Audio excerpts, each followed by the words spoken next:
Assalamu alaikum. I am Mohammad Ismail Ahmad, studying chemical engineering from Dawood University of Engineering and Technology. In this lecture, I will explain what are the reactors, the different types of reactors in which we have a batch reactor, semi-batch reactor, mixed flow reactor, which is also known as continuous state tank reactors, and a plug flow reactor. After that, I will drive a design equation for the reactors and cover one numerical problem for the batch reactor. So let's get started. So let's start the presentation. A vessel designed to contain chemical reactions is called a reactor. A vessel which contains chemical reactions in the vessel is called a reactor. An industrial reactor is very complex that is used for the heat transfer, mass transfer, diffusion and friction along with a chemical with the provision of safety parameters. We must have to consider the safety parameters and controls when we are going to design a vector for our chemical reaction. All chemical processes are centered in a chemical reactor. The design for a chemical reactor is the most important factor in determining the overall process economics. When we are going to design a chemical reactor, we must have to consider the economics and the overall reaction, that the reaction will give us how much efficient, and the product is how much the product efficient the reactor will give. So we have to must consider when designing a reactor. So we have different types of reactor as we discussed, the batch reactor, semi-batch reactor, MFR, mixed flow reactor, or we also called as continuous state tank reactor. PFR, plug flow reactor, is the fourth and last types of reactors. So first, batch reactor, a batch of reactant is introduced in the reactor operated at the desired condition until the target conversion is achieved. So in a batch reactor, what we do, we just introduced our reactants and leave it for some time, and after that we get the product. Like it is a batch reactor in which we introduced our reactants at a time and then leave it for some times, and there is a agitator which is also called a stirrer which move our reactants and mixed our reactants, and then our concentration, desired content concentration is achieved. We out our required product from the product outlet. Here you can see we have a control valve where we control our flow, our feed flow, and the vent system of controlling the temperature and pressure conditions, and coolant where it is a coolant jacket. So application of batch reactor is basically a fermentation of beverage products and wastewater treatment. These are the two sectors which are using the batch reactors most commonly. And the second type is we have a semi-batch reactor. In semi-batch reactor, some of the reactants are loaded into the reactor and the rest of the reactants are fed gradually.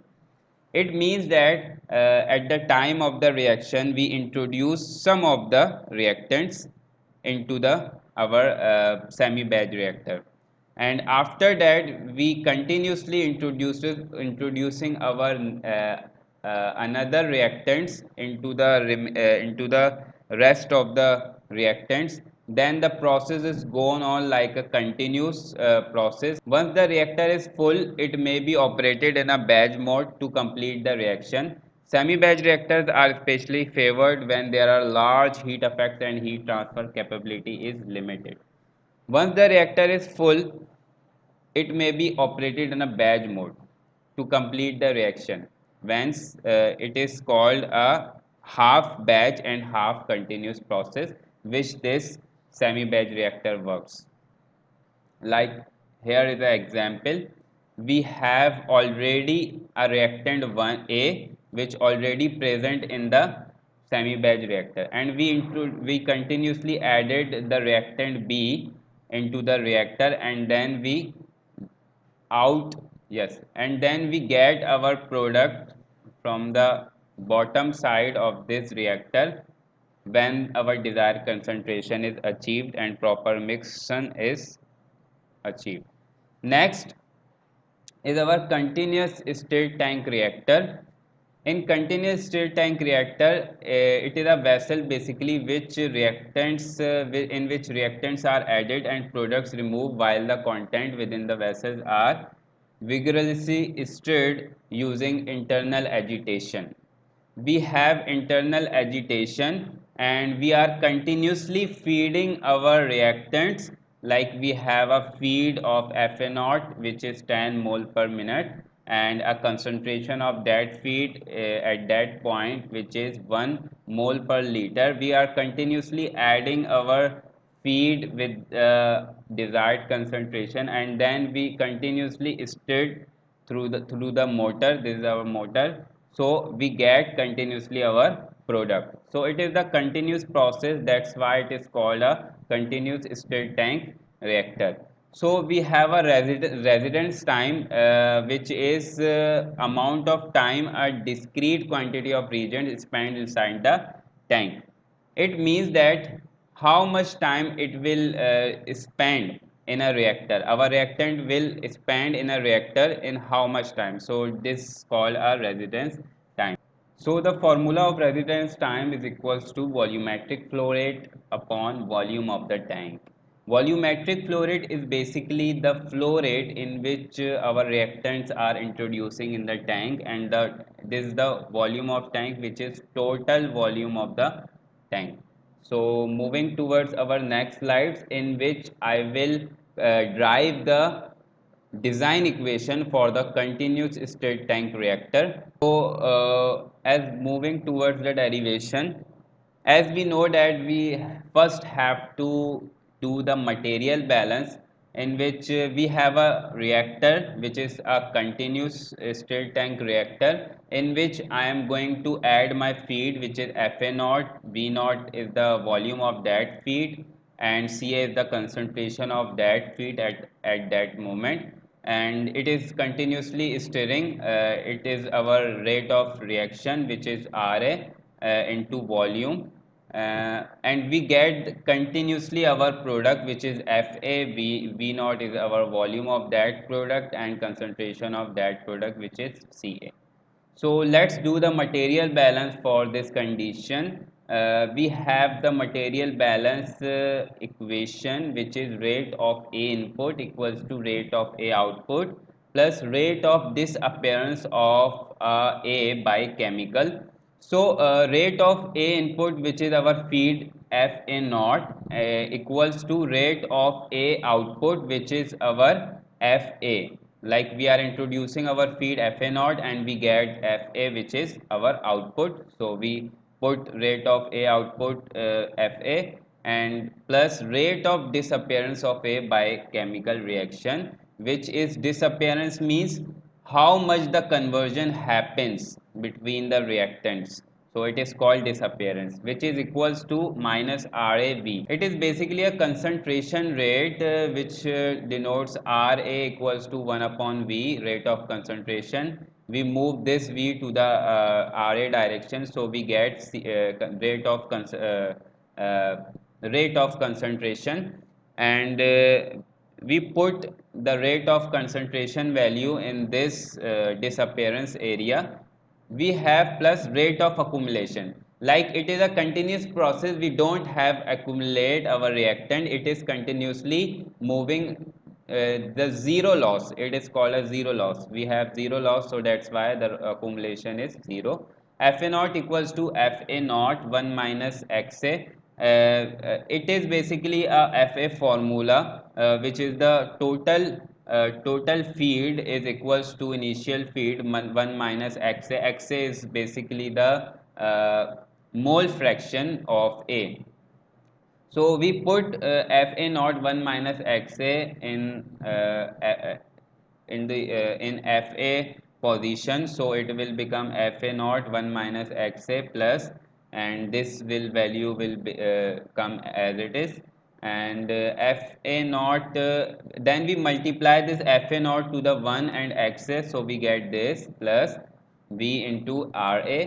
Then we cancel out this because the same sign value and different sides of equals to, so we cancel out this and we get minus FA XA will move towards the other side of equals to, so FA naught XA equals to minus RA V. So this FA move to the another direction and divide from the V, and this minus RA divides from XA, so we get this equation. So now come towards the concentration formula. The initial concentration, which is Ca naught, equals to Fa naught upon V naught. Fa naught is basically mole flow rate divided by V naught is initial volume. So the concentration formula is basically a mole flow rate upon volume, and V naught is dividing over here. We transfer from the another side, so we get Fa naught equals to Ca naught V naught, and then we put the value of Fa naught into this equation, which was our first equation. And when we put here Fa naught this value, so it will become V upon Fa naught equals to, this is not V naught, this is just V upon Fa naught will replace from Ca naught V naught and equals to XA upon minus RA, which will replace the Ca naught will move towards this, Ca naught will move to this direction, so we will get the V upon V naught, which is basically a final volume per unit initial volume, which is the tau. We represent this tau in the time. We have basically a second time, and the reaction equation, the conversion equation, we get this, and after the conversion equation we go for solving the concentration equation. So we know the formula Ca equals to Ca naught 1 minus Xa. So Ca naught will multiply from 1 and then Xa. So we get the result Ca naught minus Ca naught Xa. Then we shift this minus Ca naught Xa to the other direction of equals to, this will go towards here, and this Ca will move towards here.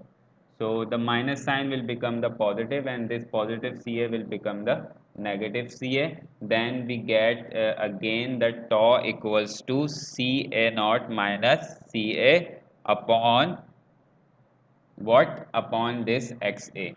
So we have this the formula of the concentration. Here is something missing which I will going to add.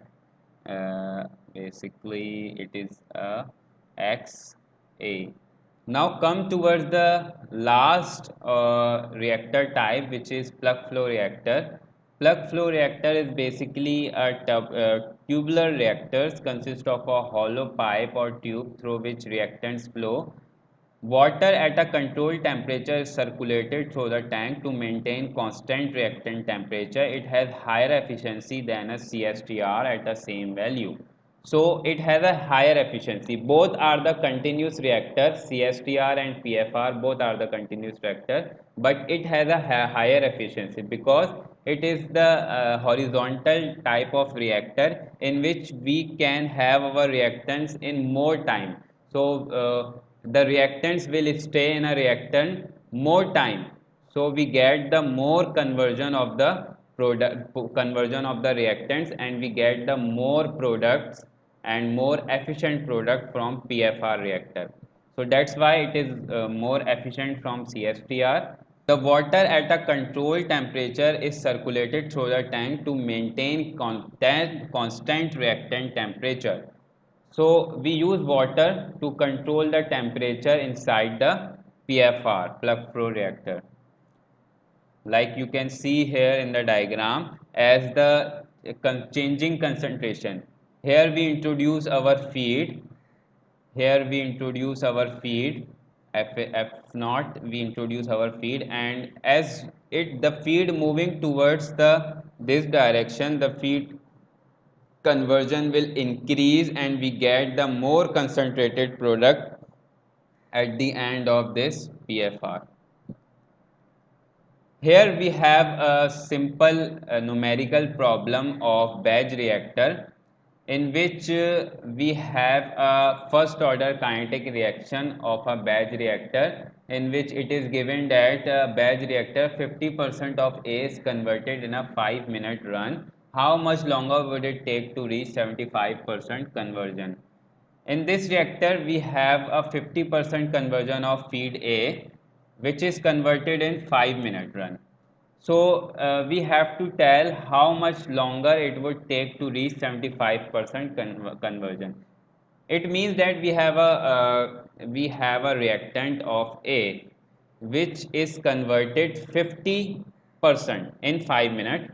So how long will it take? We have to calculate the time in which it will convert into 75% conversion. So what we will do, we have a initial feed which is 100% feed. At final we have a conversion 50% which is here, and the time it will take to convert to in 50% it is 5 minutes.